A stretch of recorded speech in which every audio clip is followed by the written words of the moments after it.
இன்னைக்கு நம்ம ரவை பணியாரம் செய்ய போகிறோம். அது எப்படி செய்யறதுன்னு பார்க்கலாம் வாங்க.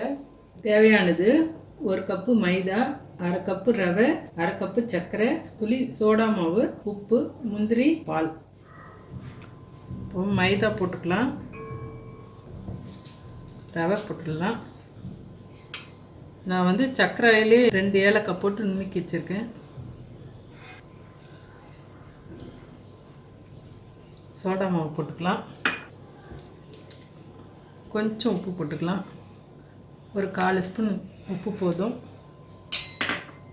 இதெல்லாம் நல்லா மிக்ஸ் பண்ணிவிட்டு இதில் வந்து பால் ஊற்றிடலாம். கொஞ்சம்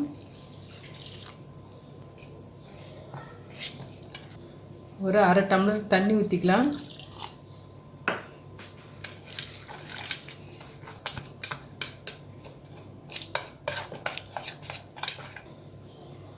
இதை அப்படியே மூடி வச்சிடலாம் ஒரு 1/4 மணி நேரம்.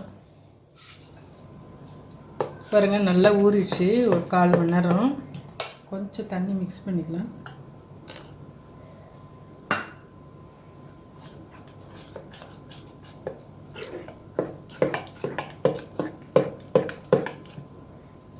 இந்த பதத்தில் இருக்கணும் மாவு.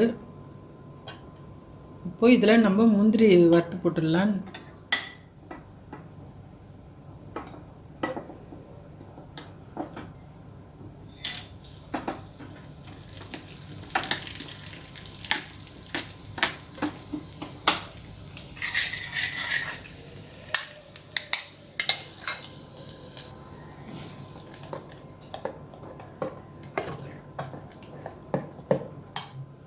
இப்போ மாவு ரெடி ஆகிடுச்சு. பணியாரம் ஊற்றிடலாம். இதில்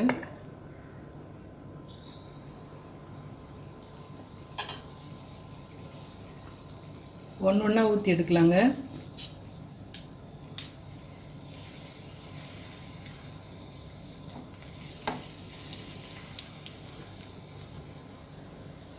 நல்லா குண்டா எழும்பி வருது பாருங்கள்.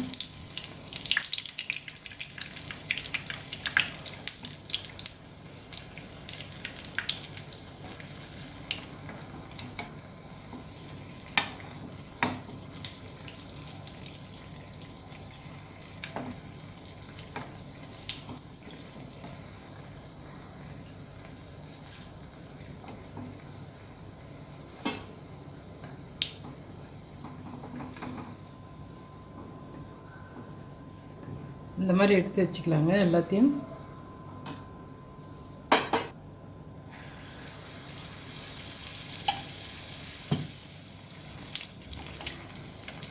லைட்டாக செவந்ததை எடுத்துட்டோம்னா சூப்பராக இருக்குங்க.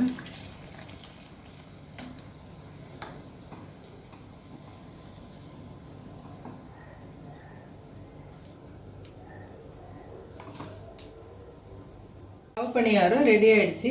நீங்களும் வீட்டில் செஞ்சு பார்த்துட்டு உங்கள் ஃபீட்பேக் கொடுங்க.